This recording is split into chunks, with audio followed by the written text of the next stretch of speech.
are shining bright tonight.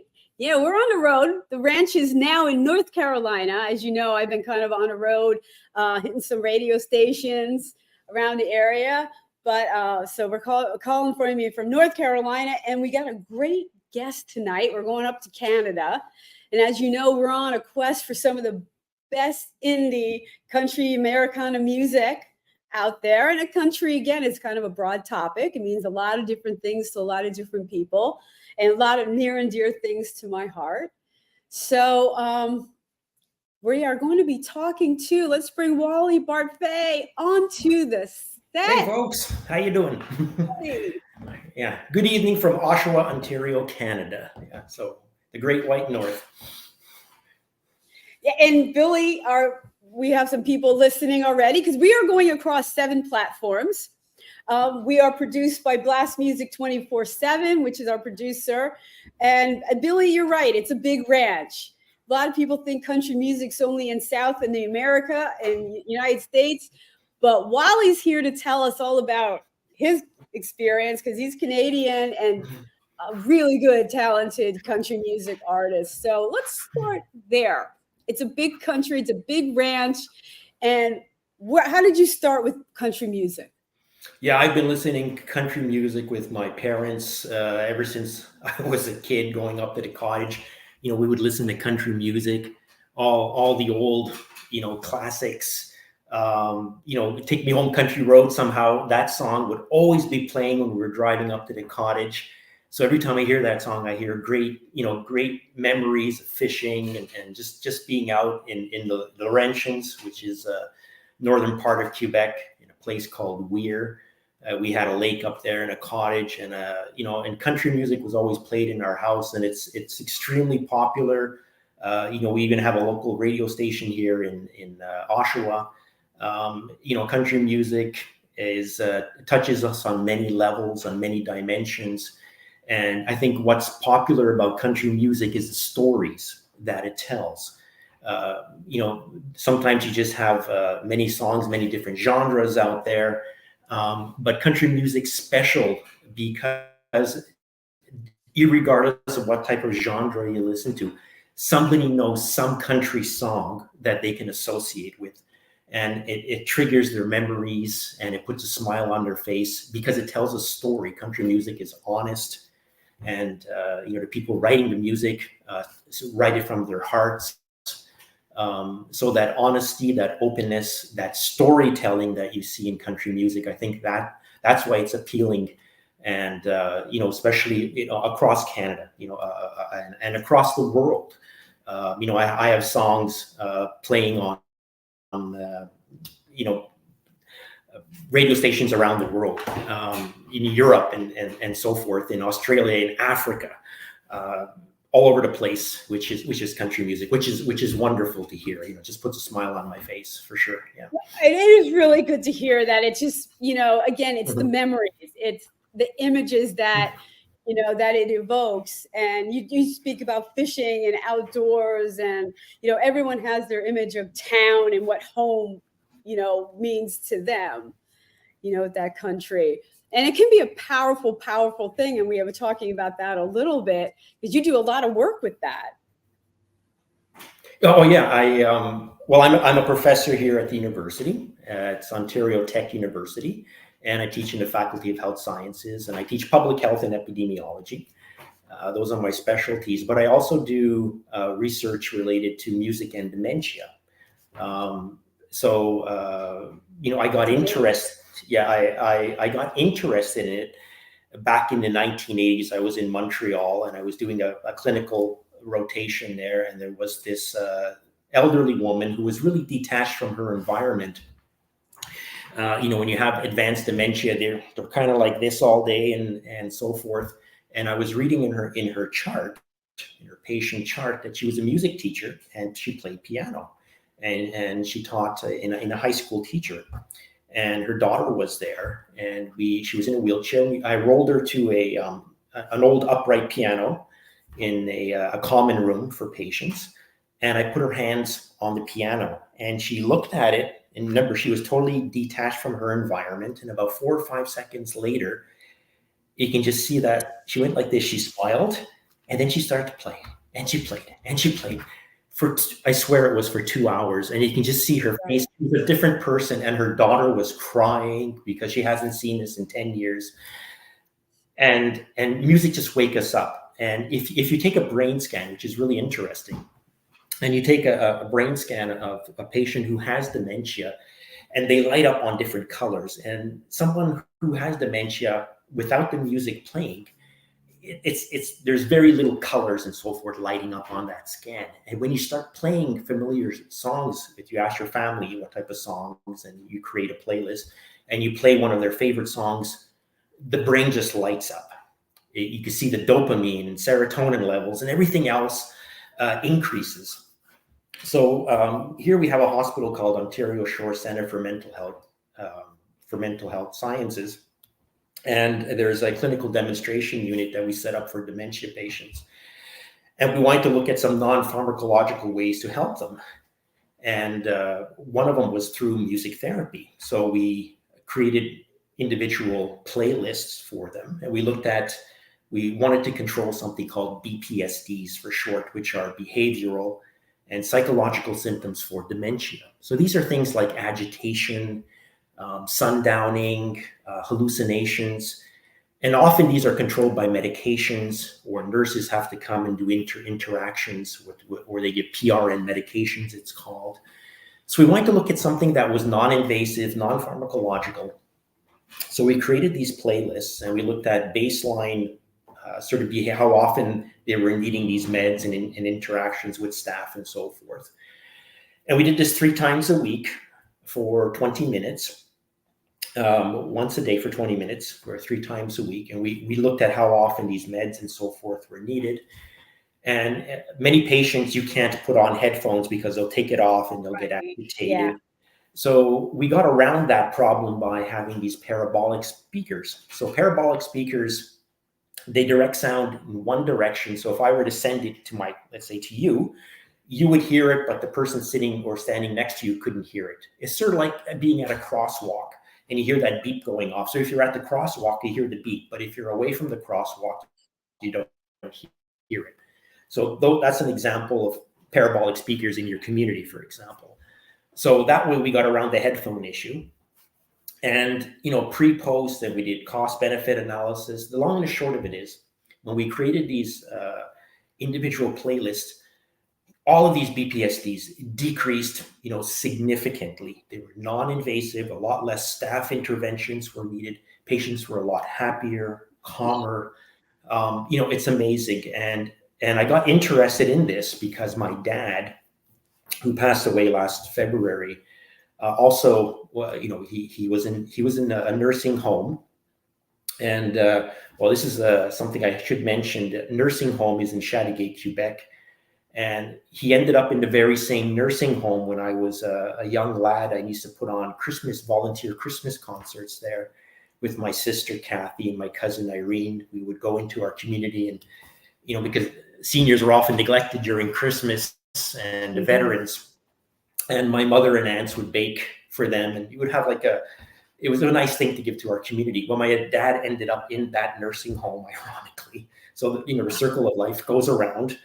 And right. Yeah, it always goes around. I said everything's connected somehow in the universe. And he had developed after stroke vascular dementia, which is, there's 100 different types of dementia. Everybody knows about Alzheimer's disease, but there's in fact 100 different types, and the vascular and the frontal temporal or other types. This is the second most common type. And, he would have these outbursts and so forth. And when he was agitated, even if I managed to get him on the phone, I would sing to him some old songs that we used to sing around a campfire, and he would just change. He would start singing, and his mood and everything was changed as well. So I used to use music therapy with my dad, and I wanted to investigate that clinically. I've been doing some research, and also on binaural beat therapy and noise, different types of noise, white noise, if you really brown noise, and interesting stuff. Yeah. interesting stuff. Yeah. You know, if you even just talk to individuals, you know, again, you're talking brain development, and I'm really into, when I was teaching grad courses, I did a lot on brain development. You know, when you're an adolescent, your brain proliferations of gray matter, white matter, and you're pruning, right? So your adolescence, you train your brain what you like, right? And the music you listen to as a teenager, you take with you into adulthood. Absolutely. So, Yeah. you know, and that in that way, music becomes such a personal thing, you know, that we carry with us. So it's not really a surprise then in later years that it triggers those memories. Yeah, and remember that in like dementia, first the short-term memory starts to go. What did you eat for lunch? What did you have for breakfast? And then as the disease progresses, the long-term memory starts going. But one of the last, you know, the person might forget their name. They might forget their loved ones, like my mother. They were married at 61 years, and on certain days my mother would go and visit him every day in a nursing home and bring him, you know, home cooked food and everything, took care of him lovingly right to the end. But sometimes he would forget who she was, and it was very upsetting to her when would come into the room. But memories like that will disappear. But music is often the very last memory to go. It's deep in our brains. And it's deep, very interesting, you know. Yeah, it is deep, and it stays in there. You know, you look back at certain songs that you mentioned as a teenager, and you can sing the lyrics. You never wrote it down. Think about this. You never wrote down the lyrics. You never studied it like for an exam or something. You never did that, but you can sing every single word for that album or lyric, you know, well into your, you know, 90s or even older, you know, and people don't. You haven't heard the song for 10 years, it comes on and boom, you know every single word. You know everything, yeah. So it stays with us, and it's very, you know, it's a beautiful thing. And you know, I mentioned to students, I did actually 2 weeks ago a lecture on music and medicine was the name of the lecture. And I began by showing the Chinese character for music and happiness, and the Chinese, which is 2,000 years old, that Chinese character, and they're identical. So the Chinese have equated music with happiness and happiness with music. They're identical. But ironically, the character for medicine is music, with a little line on top and two vertical lines for roots or plants. And traditional Chinese medicine still uses music. You'll see them playing that Chinese violin, that, you know, that 2-string violin, as part of their interventions. And, you know, the Greeks have been using it. The old Egyptians have been using flutes to calm down, to help people with sleep. You know, there's a very, very long history. If we go to Slovenia, there's a cave in Slovenia, very interesting, which is 40 to 70,000 year old flutes that they found Neanderthal. There are cavemen who were making flutes out of this femur, the long bone of a bear that they found. So this is the oldest musical instrument in the world, is 40 to 70,000 years. So they were playing music, you know, cavemen were already making music, you know. It's just amazing. And we have clay tablet, you know, music has been around forever. You know, it's been around forever. Yeah. Guys and girls have been using music to woo each other for years. Kind of segueing into some of your music that you've been writing. And again, if you want to tap deep into emotions, you turn to music. You know, and it sounds like that's what you did with "You're My Beautiful." Yeah. So You're My Beautiful is a song I wrote for my wife, Emma. We've been married 33, we're going on 33 years. And it's her birthday this month coming up. And, you know, there's really 3 milestones that I wanted to celebrate. And the first one is her birthday. Second one is she actually retired this past August. She was a university professor as well, teaching epidemiology. She retired. And the third one is she's also, this coming month marks her 10th year as a breast cancer survivor as well. So that was the 3 milestones. So I wanted to write a song as a very special gift from the heart, something you can't buy in a store. Right. Something that I wanted to give that has my heart and soul in it, and it's music. So I wrote her a song, "You Are My Beautiful," for my wife Emma. So that's where that came from. The song's been picked up by over 1,000 radio stations now around the world. It's playing in Europe, it's playing in Africa, it's playing in Australia. It should make the charts, indie charts, next week. It should debut. I think it's going to do very well. And it was written with Stephen Wrench from Music and Film out in Nashville. Stephen Wrench did the instrumental, and Wayne Killis did the productions. He actually produced the single out there. He mixed it up for the final cut for us. So it's I did the lyrics and the storytelling, if you want, the storytelling about how I feel. So it's a very special song to me, and of course, "You're My Beautiful." So and we have the video out as well that we put out, and it went on Vivo this morning as well. It was taken up by Vivo this morning as well. So all right, well, let's give that a listen to, and then we'll go back to Nashville. Okay. Listen to "You're My Beautiful."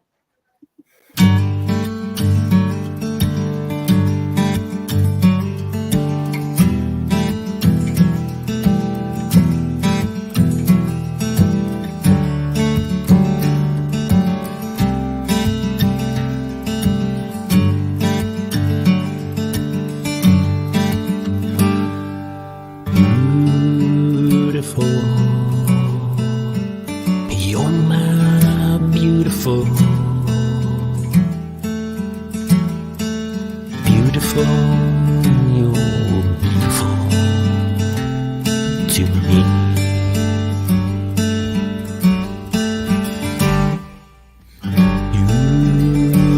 Beautiful, you're my beautiful, beautiful. To me,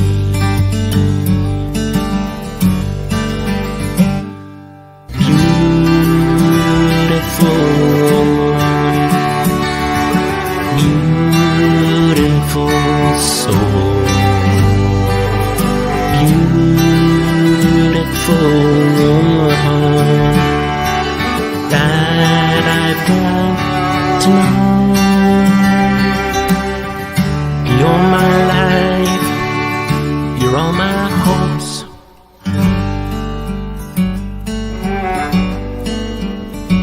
You're the reason I live and told.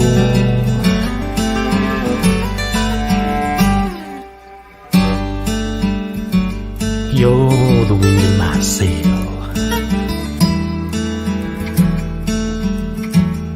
You're the fire that makes me live. Still waters run deep. Like your unconditional love for me. You love me for who I am. All my scars and wounds, you understand. I want to spend every moment with you. Time stands still when I'm with you. See the stars late at night. Sit by the fire and hold you tight. I wanna walk on the beach with you. Kiss your sweet lips and make love to you.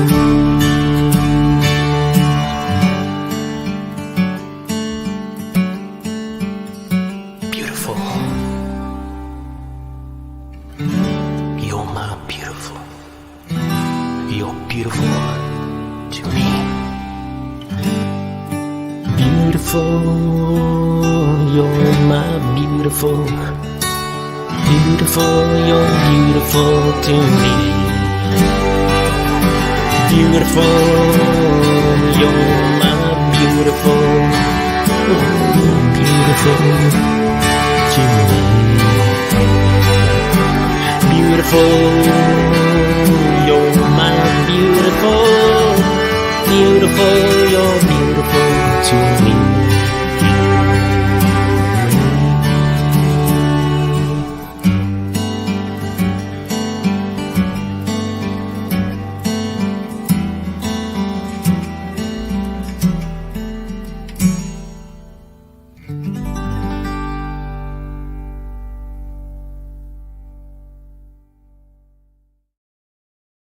And we are back with Wally Bartfay, aka the Rockin' Professor. I used to be the singing sax.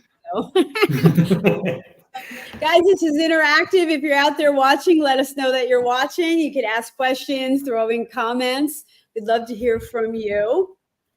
Yeah, I forgot to mention at the beginning, Randy, that Molly Cherry Holmes was on the violin there. It was Stephen Wrench who wrote the instrumental and the beautiful guitar that he played, the acoustic guitar. But Molly Cherry Holmes, who's a 5-time Grammy nominee, was actually doing the violins on that piece as well. So I forgot to mention that. But she did a wonderful performance, and it pulls at my heartstrings, and I hope it pulls at your listeners' heartstrings as well, that song. Yeah. So you travel a couple times to Nashville. How does this work? Well, actually, for that song, I used a studio out in Toronto. So Matt Black Studios, and so I go out into studio. I have a small studio in the basement as well for recording. It's basically a converted closet, so with some padding and right. But this one I wanted to really nail it, so I actually went into studio in Toronto to do the vocals for that one. Yeah, but that's how we work. I usually write something up, try to record some tracks, and send it down to Nashville to mix it up for me. Yeah, I don't pretend to be a sound engineer. I'm not bad at it, but leave it to those guys. Those guys are the experts. So right. I do that too. I stick to my strength. There are things I do really well, and other people get the other stuff. Yeah, that's right. Yeah. Yeah.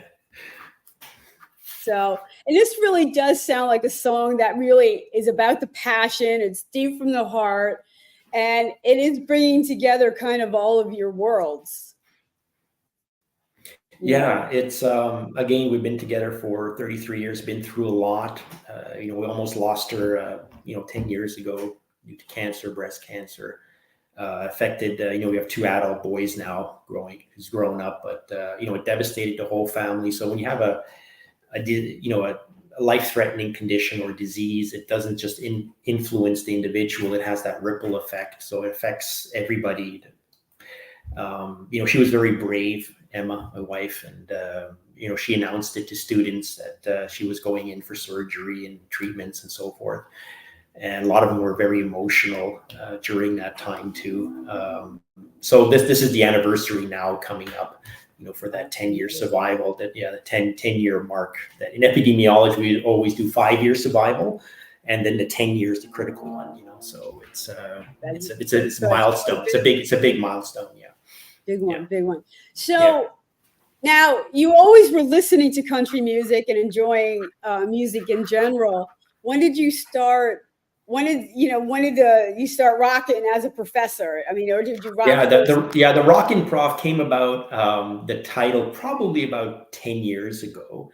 So sometimes I would, especially for freshmen, as you know, when they come in, you're in a large lecture hall, 150 students, you don't know anybody, big auditorium, and they feel very intimidated. And then I come in, I say, well, I'm going to do a lecture on dementia and music. And then I talk about my dad's connect, for example. So I might begin the lecture by bringing a guitar case, take it out, play a song. Right away, you break down all of that stress and fear, anxiety. Hey, I'm just a regular guy like you, talk to me. It's not that professor or student, you break down all of those barriers. And then I would, sing a song. I often would do that, or show a music video, or whatever the case may be. So I became known as the Rockin' Prof. So it was kind of fun. And you'll see it on YouTube. I have sometimes when I was associate dean too, when you had to give a graduation speech during COVID. We couldn't do graduation, so I would rock out a little bit or something on that video for them. So that's how the name came about, the Rockin' Prof. Yeah. So I always get a smile when I hear it. Yeah. So, great stuff. Yeah. But but you asked about when I got back into songwriting. So in my early years, I mentioned I used to put on Christmas concerts in my community and that. And then when I was going to college, I had a friend of mine, Danny Arsenault, who unfortunately, Danny passed away in a tragic accident back in 2000. But when we were going to community college, we used to put on, we used to work in coffee houses and bistros and that in Montreal. And we would just play for tips and a free meal or try to impress some girls, whatever the case may be, during that time. And then life happened, going to school, marriage, kids. And I really got back into music during COVID because here in Canada, we had that big lockdown, huge lockdown. Everything was locked down. You couldn't go anywhere in the store too. They had, only 10 people allowed in the store, and everybody had to infect their hands and, wear masks and the whole 9 yards. It was insane, right, for 2.5 years. So I had this old guitar downstairs. I said, it's time to dust off the old guitar. So I had this old guitar that I bought when I was 14. It's my very first 6-string. It's an old black country western guitar. And I bought some new pegs, the tuners and new strings and everything, fixed it up a little bit, and started to play and started to write again. That guitar was my first guitar that I bought when I was 14. I was doing odd jobs to save up for it. I bought it for $50 Canadian at a secondhand store. And it was scratched up and everything, but it still plays beautifully. And I was working my uncle's garage, pumping gas, changing tires, oil, cutting lawns in the winter, shoveling snow here in Canada, anything to get some money. So it was a lot of money back then, so for a kid. Right. Yeah, but it was. I still have it. I have some other that I learned to play. Other instruments, piano and keyboard and accordion. And in high school, I played some brass instruments like trombone and things. But I really got back into song. People said, well, you should get your songs, like write it up and try to get it out there. And this happened during COVID, actually, with some students encouraging me, put some stuff out there. And I connected with Stephen Wrench, who I mentioned, out in music and film. And he's worked with all types of bands and produced all types of platinum albums. I met him on Facebook, ironically. And he said, oh, send me a couple of your songs. And he says, oh, I might be something there, but you need to get into studio to record them properly. I was just singing live basically, and he said, no, we have to do this properly. There might be something there, and to date we've done I've done 5 songs with him in all, and this one I'm pretty sure will come on to charts as well. But so far they've done very well. We've had World Indie Music Chart List, Euro Indie, BWNR, the US Top 20 weekly charts, Top 20 lists. They've all made the songs that we're going to be playing. I can talk about the rankings, but they've all done very, very well. So it's really a surprise, a blessing.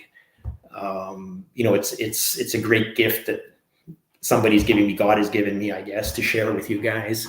And I'm glad that people are enjoying my music, not just here in Canada and the US, but around the world. You hear, like in South Africa, they're playing your song, or in Germany or something, in France. And I said, oh wow, or Korea. It's not the K-pop. You're listening to country music in Korea. Wow, this is it's not the K-pop guys. Like they're listening to an old guy like me. So it's a lot of fun. It's a lot of fun. So. It's exciting, where your music can go. You release it, and it seems to have a life of its own. That's right. Yeah. Where it's going. Yeah, and people connect with it. I, and on social media, connect with people.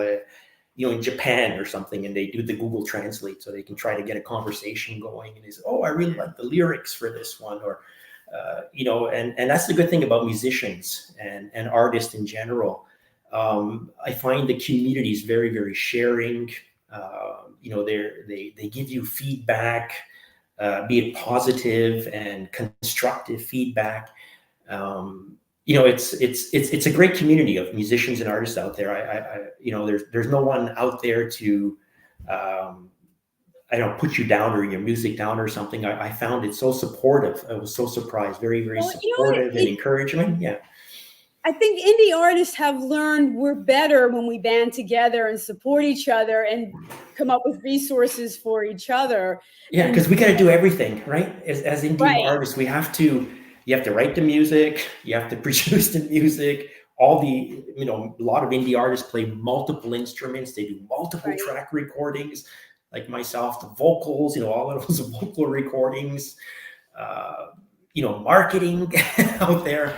It's quite difficult, so you're a one-man band, you're a one-man production artist, you name it, sound engineer, you're everything rolled into one. And it's very, very difficult, when you have, the big three record companies, for a lot of radio stations too, they won't want to play your songs, they'll bar it because they bought up all of these radio stations, and they have a monopoly on what songs they play. And of course, it's their own artists, own signed artists first. And, it's very competitive and very difficult for indie artists out there to get heard, to hear their voice. And there's so many beautiful voices and, different genres as well. I listen to a variety of genres out there. People send me their music and I exchange it on the internet and social media.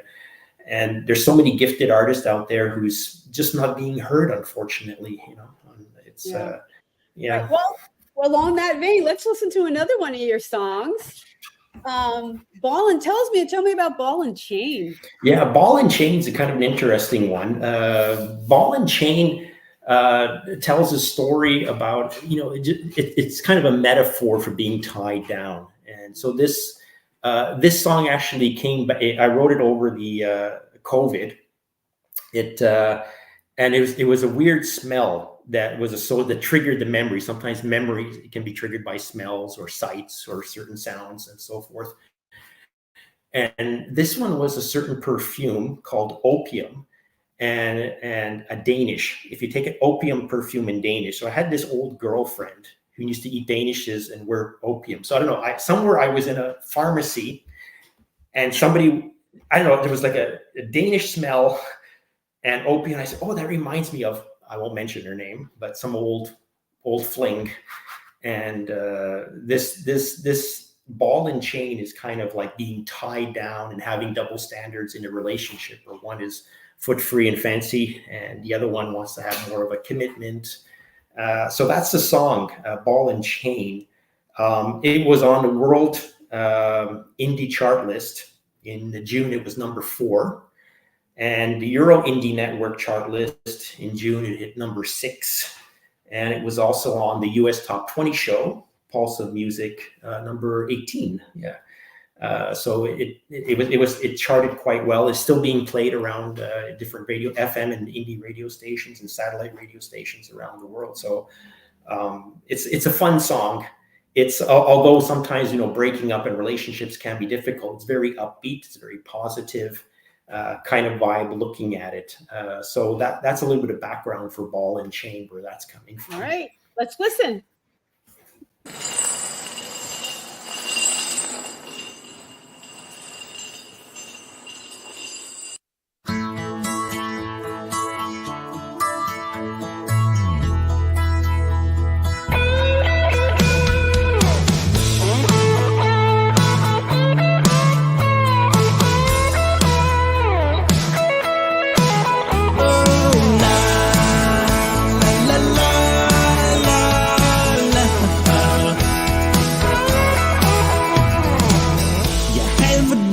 Standard when it comes to love.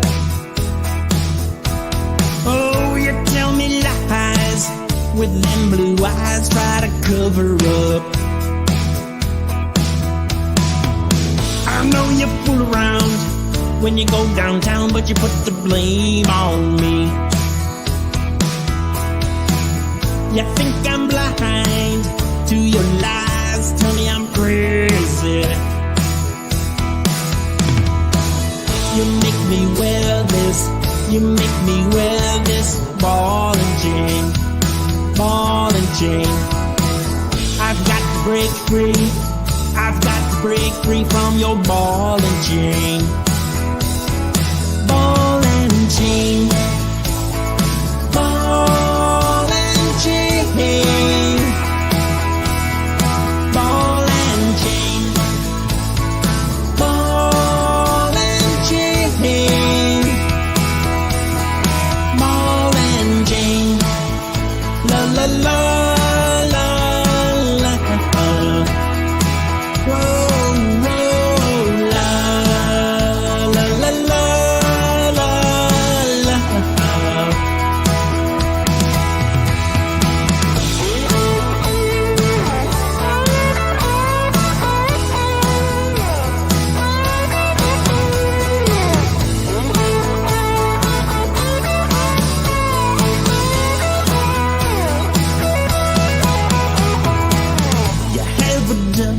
Standard when it comes to love. You tell me lies with them blue eyes, try to cover up. I know you fool around when you go downtown, but you put the blame on me. You think I'm blind to your lies, tell me I'm crazy. You make me wear this, you make me wear this ball and chain, ball and chain. I've got to break free, I've got to break free from your ball and chain.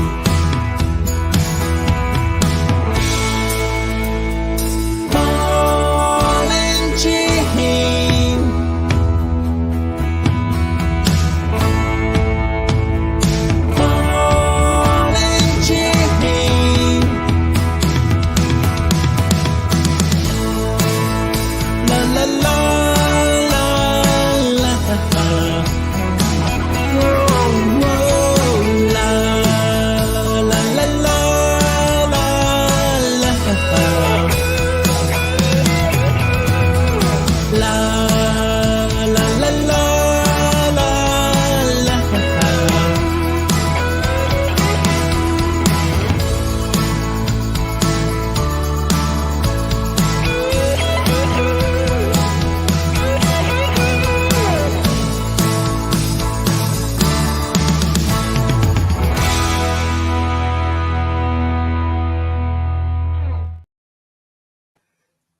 And we are back with Wally Bartfay. We're broadcasting against 7 platforms. This is interactive. We do get to see your comments if you want to share them with us. So let us know that you're here. If there are any artists out here who would like to be on the show, a banner is scrolling on the bottom, randieoneal.com/shows, and it tells you all about applying to be on here. And we are being broadcast and produced by Blast Music 24/7. So come join us on the ranch. So now we're back with Dr. Wally, the rockin' prof. And Dr. Randie as well. That's right. You know, you just blew my cover. There are not many people that know that I actually do. I had to plug that. So yeah, you did. That's it. That's fine. It's fine. And I did a lot of work with adolescent addiction, and music was always a big part of the connecting with. There's someone, the parents would go, "You'll never get them to talk," and I'd go, "Yeah, okay." And I'd have them talking. You talk about music, and boom, you speak. It breaks down the barrier. Yeah, that's right. The barriers right there. Within half an hour, they're like, I can't get them out of the office. It's gonna be like that. So, and again, it formed during those years, the teenage years, and it's a strong memory that again they carry on, as adults, and when I speak to classrooms, I'd say, what do your parents listen to? And it's always the same thing they did when you're teenagers. So pick wisely. That's right. Yeah. Pick That's right. wisely. So what's next for Dr. Wally? Oh, well, what's next on the horizon, or the next song? I don't know what you're referring to, the next song. Well, we can talk about the next song too. Yeah. Well, I just want to mention, because before we were talking about, how music has been around for literally, hundreds of, at least 70,000 years that we have records of, for the first flute, within that cave in Slovenia called Witch's Cave. But we mentioned the Chinese, but I also wanted to mention the Greeks. God for music and for medicine is Apollo. He's the god for music and medicine. So, the ancient Greeks, the Egyptians, there was always using music as therapy, like you were using therapy. That's what triggered, So music is a way to connect, and it was used. We know that music can be used for analgesia as well.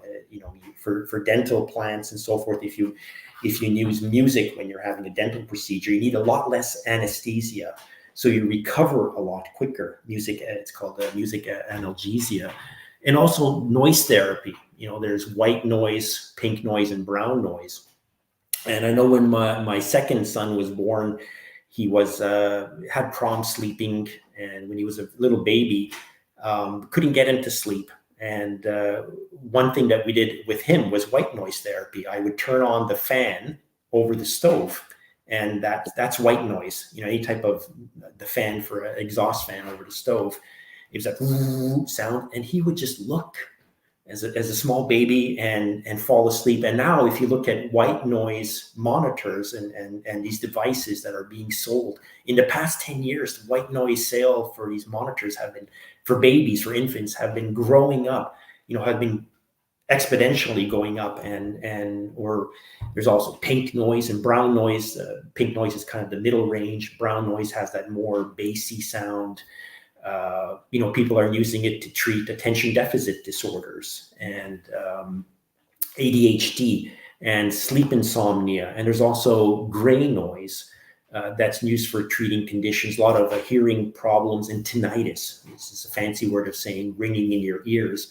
Mm-hmm. So, we're just learning about, everything has frequencies in our universe.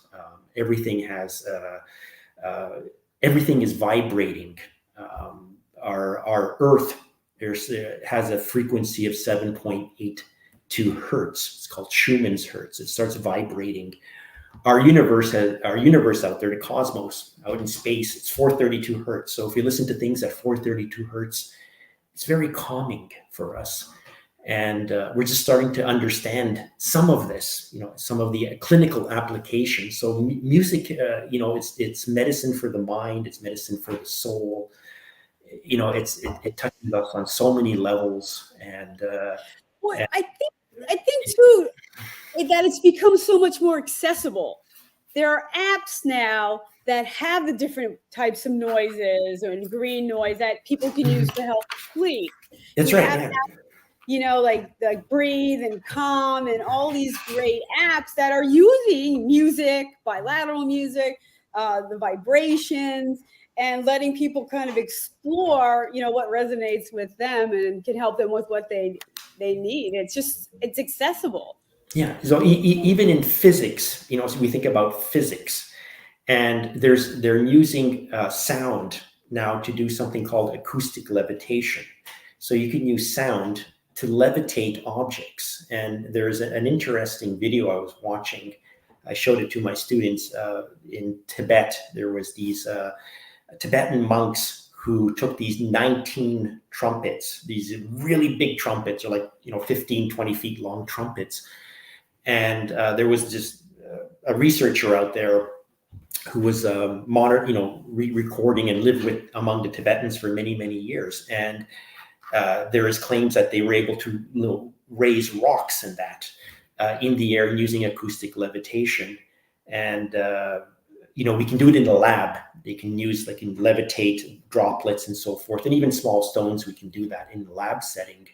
So, we can use frequencies for so many applications, and we don't even know what it is. And in physics, in the quantum level, you have atoms and electrons, and the smallest particles are something called strings. There's a theory in physics called string theory, or M theories, where they take all these 5 different string theories and put them all together for M theory. But basically, it comes down to there's open strings and closed strings, and everything vibrates, like I said, in our universe. So, we have a heartbeat. In our brain, the neurons fire at around 5 hertz. Everything has a certain frequency, has a certain vibration. And so it's not just the guitar strings, the vibration on a guitar string or violin. Everything is vibrating. Somehow everything is connected with vibrations. And music, of course, is the hallmark of all types of sounds, right? So, and it has clinical value. Yeah. Yeah. And I think even as music, like when you're picking guitar, what guitar resonates with you? You pick up in they might sound very similar, but I really think you're finding the guitar that's literally resonating on your level. Yeah, I see Billy wrote, I use white noise for sleep. And I mentioned that one with when my son was a baby. My oldest son, he's a 4th-year university student. He uses brown noise. So brown noise, it's even deeper and stronger. It's similar to a hard, gentle surf of an ocean that accompanies a storm. It's a little bit harder, but they've been using these. It's about 6 decibels, octaves, wind or waves crashing onto shore, ADHD, so all of this, and I mentioned the white noise frequency, those monitors, the sales have been going up. So these are non-pharmacological interventions. They're not pills. We don't become dependent on these pharmaceutical products. It's non-invasive. There are no side effects, literally. And why, using something like white noise, like Billy mentioned, he uses white noise to sleep. What a great way to go, instead of using drugs to fall asleep or something, it's not addictive. You don't become addicted to noise, it's these different, but we're only starting. This is really in its infancy. We're only starting to rediscover, music as medicine. It's the whole history of it fascinates me. And the applications that we see coming out now, some of the clinical applications, really in its infancy. I think the next 10 years will be fascinating to see where all of this grows. Binaural beats is another one, and a binaural beat is sort of this auditory hallucination, where if you have, let's say, 310 in one ear and 300 in another, you create this the difference between 310 and 300 is 10 hertz. Well, the human hearing is only from 20 to 20,000 hertz. So it creates this auditory illusion. And we were first talking about these, when it becomes in sync, when it's played over time, it becomes in sync with your brain waves. So it can actually alter brain activities and different levels of arousal as well. And some of this, this binaural beat therapy, there's some clinical evidence that it can alter insulin levels. It could decrease anxiety and stress. Dopamine levels shoot up. Psychomotor performance improves. Improve memory, decreases pain levels. There's so many clinical applications that are being explored now. With something like that, that we haven't even. We're just beginning to understand. Right. So we and this binaural beat therapy was back in 19. I was just going to say it's the first time it was discovered was a guy called Heinrich Dove back in 1839. And they didn't have headphones back then, so he used tuning forks. And he was the first one to talk about these binaural beats. And he said it could be used for diagnosing Parkinson's disease and some other clinical applications. But the first published article was in Scientific American in 1973 by a guy called Gerald Oster. And auditory beats in the brain was the name of that particular article. So it's 1973 and nobody has really touched it. It's only being rediscovered now, all of this and white noise monitors and brown noise and so forth. We're just starting to use it, and people are starting, because of the internet, as you mentioned, as a platform for getting the information out there. People say, well, I really don't want to get addicted to sleeping pills. What can I do to fall asleep that I won't get addicted to? There's no side effects. I'll try white noise. For some people, pink noise, and there's green noise. There's different noises, and brown noise for others. See what works for you. And if it does, great. Helps you to sleep, lowers your stress levels and so forth. Use them, use them. Yeah. So what we're going to do now, because we're going to get back to the music, we're going to listen to the last video and all those lines called Come Together. It's called Three Come Together. So actually this morning, it hit number 3 on the Euro Indie network chart list. And it was number 8 back in the World Indie. It was also not on the US Top 20, hit number 21 in the US Top 20. But this morning, Euro Indie number 3. Like I said, country music's playing in Europe as well, right? They love in France and Germany and Belgium. They love country music, and there's they have country music stations in England and all over Europe, which I'm really glad to hear about. And so three Come Together is it's kind of a lighthearted song, and it tells the story of a guy who's, again, kind of going back to my cabin days up north and up in Laurentians in Quebec, where everything seems to be going wrong for the guy. He has a boss who makes him work until his hands are to the bone, and working all day, and then he gets a flat tire on his truck, and his cabin starts leaking. All of that doesn't matter. He said, let's look at the simple things in life and be optimistic. What are the simple things in life that make you happy? It's cold beer, whiskey, and a pretty girl. And when you get those 3 to come together, life gets better. So that's sort of the thief behind Three Come Together. All right, let's give it a listen. Don't worry about those other things.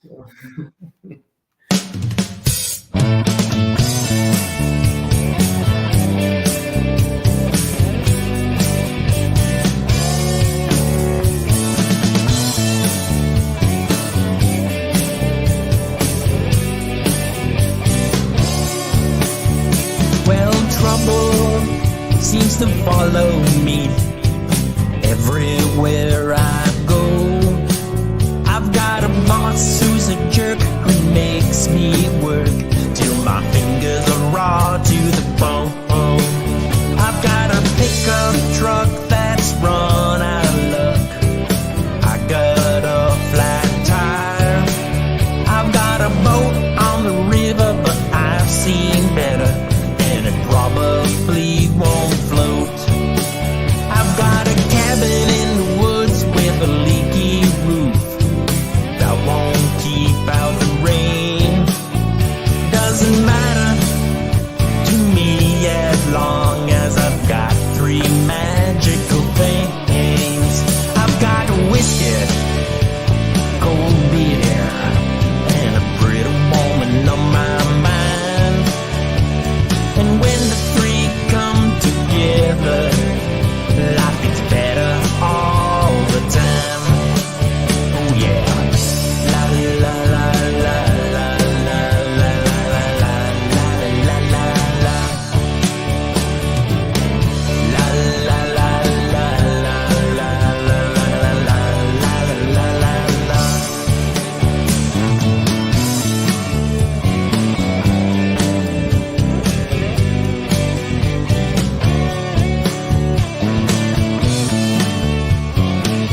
Okay, we're back on the ranch with Dr. Wally. Dr. Wally, you have 2 minutes to tell us where you're going next, where we can find your work.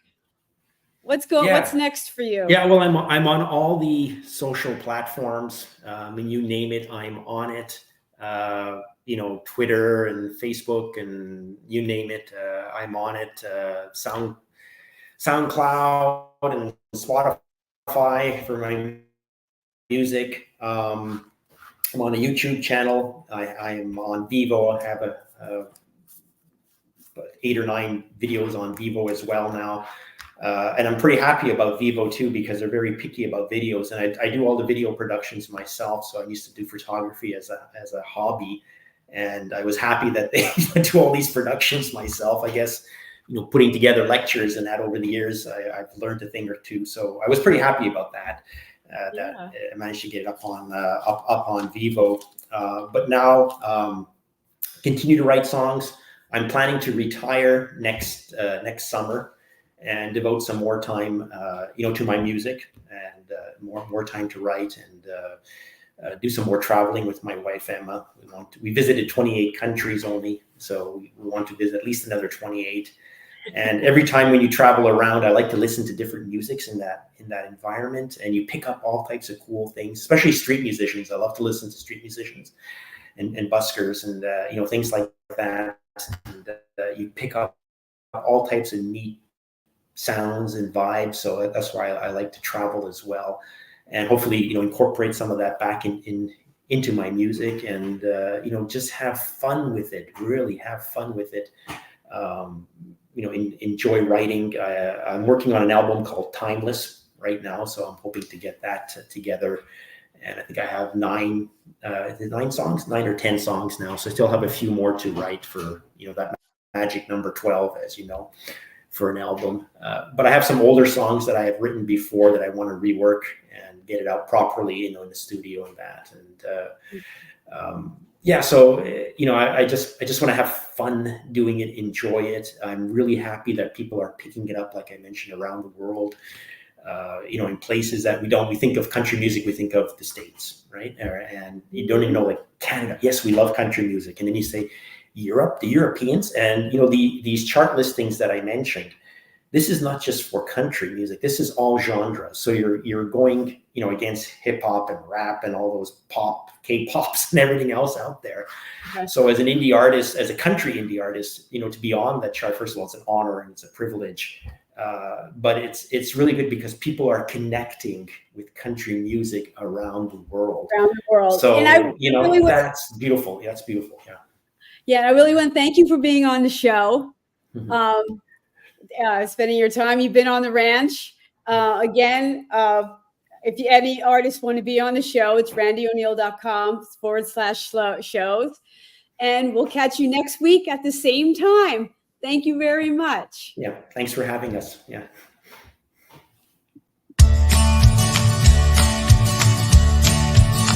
I'm on the road, don't know where it goes.